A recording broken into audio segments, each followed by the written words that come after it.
الذي خلقني فهو يهدين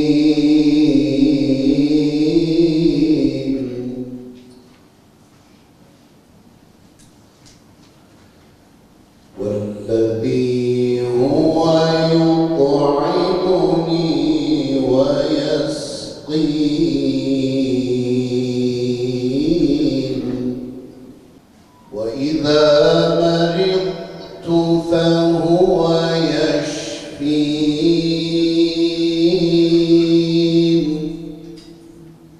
Çok hızlı değişen ve gelişen bir dünyada din görevlileri olarak insanımıza din hizmeti sunmaya çalışıyoruz.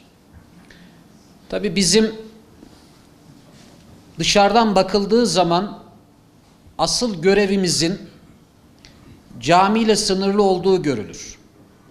Yani bir din görevlisi kavramı, din görevlisinden bahsedildiği zaman işte din görevlisi 5 vakit camide cemaate namaz kıldıran bir insan, bir görevli akla gelir. Halbuki Hazreti Peygamber aleyhissalatü vesselam Efendimizin hayatına baktığımız zaman, çünkü bizim rol modelimiz odur.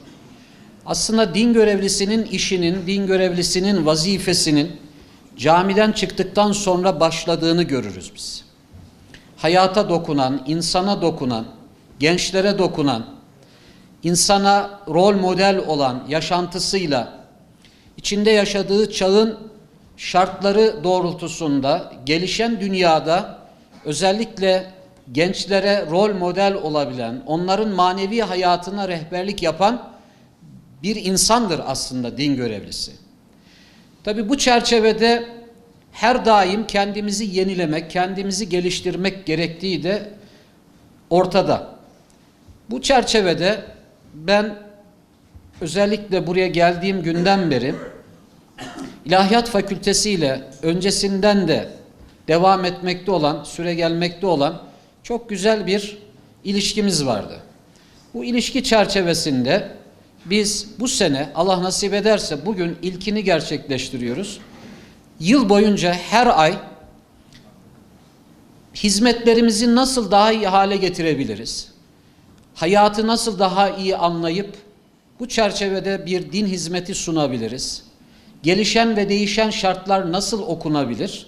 Bunlarla alakalı ortaklaşa bir proje geliştirdik ve bu proje kapsamında paneller silsilesine bugün itibariyle başlıyoruz. Bu son derece önemli. Çağı okumak, yani Mehmet Akif Ersoy'un dediği gibi Kur'an'ı asrın idrakine sunmak öncelikle bizim Müslümanlar olarak görevimizdir. Belki bunun bir başlangıcı olmasını Cenab-ı Hak'tan niyaz ediyorum. Biz üniversite olarak, Dicle Üniversitesi olarak ve Dicle Üniversitesi İlahiyat Fakültesi olarak paydaşlarımızla yapacağımız faaliyetlere büyük bir önem veriyoruz. Çünkü şu anda fakültemizde uluslararası akreditasyona sahip fakültemiz. 2 yıllığına uluslararası akreditasyon almış durumdayız.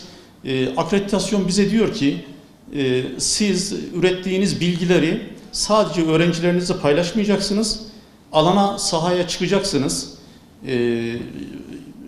Diyanet İşleri Başkanlığı bünyesinde bulunan görevliler, milli eğitimde bulunan işte öğretmenlerle ilgili sahada pek çok çalışma yapmanız gerekiyor.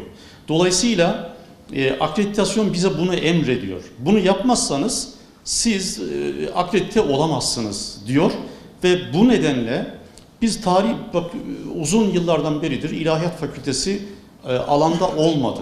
Bunu bir öz eleştiri olarak ifade etmek istiyorum. Alanda olmadı ama bu akreditasyonla birlikte artık biz İl Müftülüğü ile beraber pek çok faaliyetler yapıyoruz. Milli Eğitimle birlikte pek çok faaliyetler yapıyoruz ve buna büyük bir önem veriyoruz. Nisan ayında ekonomik gelişmeler, faiz konusu, katılım bankacılığı ve özellikle makro veriler ışığında ekonomi, etik kültür ve değerler yine kıymetli akademisyenlerimiz, sözü vereceğim.